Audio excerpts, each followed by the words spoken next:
Alright, so as you already know, Sonic Heroes Generations is coming out in just over 2 weeks from now. We are getting close, very close to the day of reckoning. I actually need to know when the embargo lifts for the game because I want to see if my predictions are correct. I predict early 80s, okay? But I may be wrong, but I tend to be right about these things. But the game is coming out soon, but that doesn't mean there isn't more to talk about because you already know that they already confirmed that they're working on a sequel to Frontiers, and you got the heavy rumors from multiple leakers talking about a Heroes remake. There's so much shit going on, and we just want to know where the franchise is going after Sonic Heroes Generations, right? And we got some information from Iizuka that's giving us kind of an idea of where their mind is at. So we're gonna get to all this right now.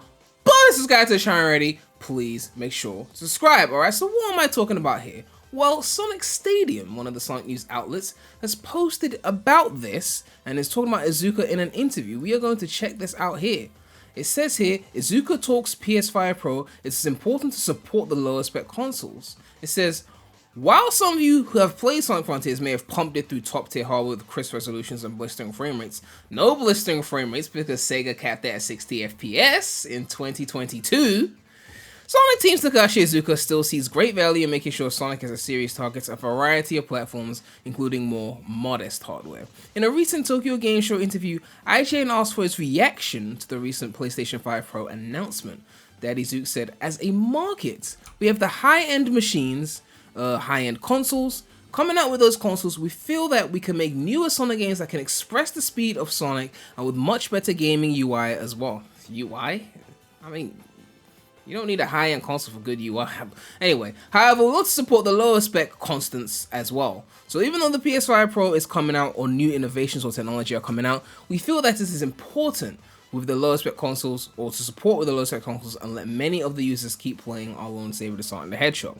While it's easy to point to Sonic's widespread appeal as a reason enough to make the series as accessible as possible, Sega has spent this entire generation with one foot firmly planted in past hardware. Even the upcoming Like a Dragon, Pirate Yakuza, Yakuza apparently is how you say it, people get mad at me, in Hawaii will still be launching with PS4 and Xbox One versions, while the Switch will finally get a port of Yakuza Kiwami on the same week that Like a Dragon Yakuza premieres on Amazon Prime Stream. I keep saying that word wrong, I'm sorry. Iizuka still had a positive outlook about the upcoming PS5 Pro hardware. IGN notes that he described it as really expensive, but he also suggested that the benefits might still make for good value to high-end game users. Sony's sales pitch to those high-end game users is better ray tracing, resolution upscaling, and frame rate, with the drawbacks of a significant price jump over the standard PS5 and a sold separately disc drive. Suffice to say, whatever hardware you plan on running with, there's a good chance you'll still have access to some form of Sonic across the foreseeable future. Perhaps not every Sonic, but certainly almost every Sonic. So what does that mean for us, right? Well, we know that the upcoming games is most likely the Heroes Remake, which will probably be 2025, 2026, and then Frontiers 2, which will probably be 2027. I don't know if they call it Frontiers 2, but the next open zone game. Right now, we're in a bit of a crossroads because we know Frontiers 1 was built on Hedgehog Engine 2, which runs on Switch. They managed to pull Frontiers on Switch at 30 FPS, which was amazing to a lot of us because I really thought they were going to do a cloud version or something like that, but they managed to get it running on Switch, and it's possible that they might just hold on to the Hedgehog Engine 2 for Frontiers 2 just so that they can keep it running on base Switch, even though by the time Frontiers 2 comes out, there will be a Switch 2. And the reason for this is simple, right? If we look at the highest selling consoles of all time, where is Nintendo Switch? It is very, very high. It's on pace to surpass maybe even the DS and PS2, but even if it doesn't, it's top 3. It's in a pretty elite league of consoles that have sold over 100 million, which is only 7 systems ever. And it's the third highest selling system ever. And the Switch 2 is not going to outsell the Switch 1. You can mark my words on this. You can quote me on this. Switch 2 will not outsell Switch 1, right? Because when the DS came out, which is the greatest handheld of all time, you can quote me on that. It was at a time where, and I know people may be too young to remember this, it was at a time when we had no smartphones. The best phones we had were flip phones, and the games on those were basic as fuck, right? We were using MP3 players. Like, it was a different time. Phones couldn't play MP3s. The DS came at a time when it was legitimately the coolest thing you could have in your pocket, right? But by the time the 3DS came out, which you can see down here, so way less than the DS, people had smartphones, they had tablets, people playing smartphone games. Remember the Impossible game? Cut the Rope, Doodle Jump. We were playing all those, and they were free, you know. And then the tablets as well. So when the 3DS came out in 2011, it's like, yeah, like if you're really hardcore on Nintendo games, you buy that. But a lot of the casual market was lost to that phone market. And now we're entering this new era where the phones are getting so powerful that they're starting to do things that the Switch was doing. Like there's videos comparing, you know, AAA games running on Switch and then running on iPhone, and the performance is comparable. And the iPhone might even be more powerful. And the iPhones get updated every year.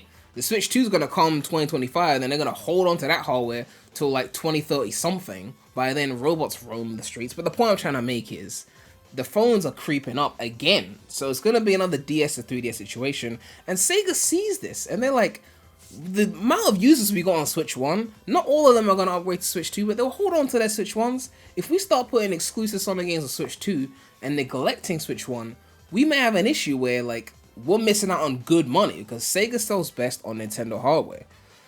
That brings us into the rumor mill, which Zippo talked about this a while ago, and of course Midori talked about it as well, but Midori's account is gone, that original account, so I can't bring up the Midori post. But Zippo mentioned that Sega is transitioning from Hedgehog Engine to Unreal Engine 5. And this is when he teased that the Heroes Remake was happening with the little one-letter thing with the Heroes bullshit.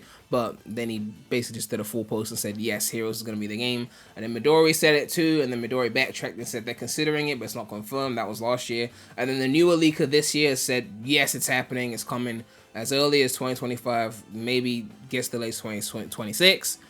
But if it's an Unreal Engine 5 game, it may not perform as well on Switch, because Sega is known to be, you know, shit to optimization. Let's be real. Colors Ultimate, a Wii game, was only running at 30 FPS on Switch because poor optimization. They could have done 60, but they were being lazy, right? So if they do a Heroes Remake in Unreal Engine, the odds of it running well on Switch 1 is probably low, and it might just be targeted as a Switch 2 kind of release game. But for Frontiers 2, they might just hold on to that Hedgehog Engine 2 so they can keep that Switch 1 user base and make more money because it's the big new game, right? Maybe Heroes will take the risk because you're remaking an old game. You know, it's a way to sell the new system. One of those things, right? Like, we'll make this exclusive to sell the new system, and then Frontiers 2 will still be on the old system. But that seems even weirder because, like, Frontiers 2 is going to come after. So for it to come, say, 2027 and still run on Switch 1, then again, like, we're in 2024, right? Almost 4 full years into the PS5's life cycle, and Shadow Generations is still coming out on PS4 and Xbox One. You know, so who knows, right? I mean, I guess you could argue it came to PS4 and Xbox One because, well, it's coming to Switch, so if it can run on Switch, it can run on PS4. But who knows, right? They might try and support Switch 1 for as long as possible, but make an exception for the Unreal Engine games. They might just try and support Heroes on Switch 1 as well. I don't know what frame rate you're going to get on that, but we'll see what happens. But either way, it's interesting to see where they are going with this, because Iizuka does seem to want to be able to support old hardware, but I don't even know which team is doing the Heroes Remake. Like, is it Sega in-house? Is it a separate team? You know, so that's why there's so many, like, inconsistencies when it comes to them. Like, all the Sonic Team main series games are capped at 60 FPS, but Colors Ultimate, which was done in a different engine and by a different team, is not capped at 60 because the engine they use would never do some dumb shit like that, right? So Colors Ultimate, you can run it at higher refresh rates. It looks really good at 144 Hz in terms of the smoothness, but Sega in-house themselves have never done that. So maybe the Unreal Engine 5 is pushed by an outside team. I don't know. Maybe both games come out using Unreal Engine 5. But I want to ask you guys what you guys think. Do you think they're going to go full on Unreal Engine 5, like Heroes Remake Unreal Engine 5, Frontiers 2 Unreal Engine 5? Or do you think it's going to be like Frontiers 2 just use the same base as Frontiers, which is already on Hedgehog Engine 2, and then try the Unreal Engine 5 for the new shit, which is the Heroes Remake, and potentially the Unleashed remake? I don't know. Like, people sent me this tweet saying there's some quiz style thing, and they showed like the Unleashed intro. People are saying it looks more HD than usual. I don't really buy it, although people have done like AI upscales of the Unleashed intro on YouTube, so they could have just pulled it from there. But they're making it like as if maybe there's some kind of Unleashed re-release in the works.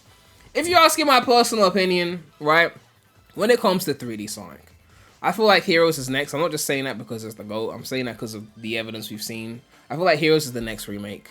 I feel like after that, then it might be Unleashed, but they might just cheap out and do a remaster. Because, I mean, look at Sonic Generations. They're not remaking that.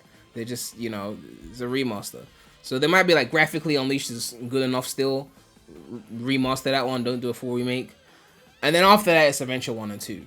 Full remakes for those because they want to milk that. Separate. They're not going to do it together. They're not going to do some insane shooty shit. Pay full price Adventure 1, then full price Adventure 2. Then I think they're done with 3D. They're not going to do 06. I don't think they're going to do Storybook, but I could be wrong on that. But I don't see them doing Storybook. I think that's it. It's Heroes, Unleashed, Adventure 1, Adventure 2. Will they do Lost World? Boom. Forces? You know, like, it's like 4 games left, really. And then you've obviously got the 2D stuff, like Advanced Trilogy's gonna get done at some point. Rush is critically acclaimed, so that's gonna get done at some point. But like in terms of 3D, I feel like the order is gonna be Heroes Remake, Unleashed Remaster, then Adventure 1 and 2 remakes. That's the order I feel like it's gonna happen, you know. But we'll see what happens, right? Let me know what you guys think about all of this. It's interesting to see where Iizuka's mind is at, considering supporting hardware and like where we're going, and of course what's gonna get re-released next and what's gonna be the next new game. And yeah, shit's getting interesting right now. I'm looking forward to Sonic Heroes Generations. I really want to know where this embargo list though. I need to know the date of that because we need to check those Metacritic scores and those reviews. Like that's gonna be a fun either video or stream. It depends. Maybe a video to round up the scores and then a stream to like go through the reviews and react to them. It depends on when the embargo lifts, because I know the game is coming out, I think on a Tuesday if you get the Digital Deluxe. So if the embargo lifts like on a Monday, then we could cover that and then obviously play the game the next day. But if the embargo lifts the same day as the Digital Deluxe, then well, we have to play the game and form our own opinions first, right?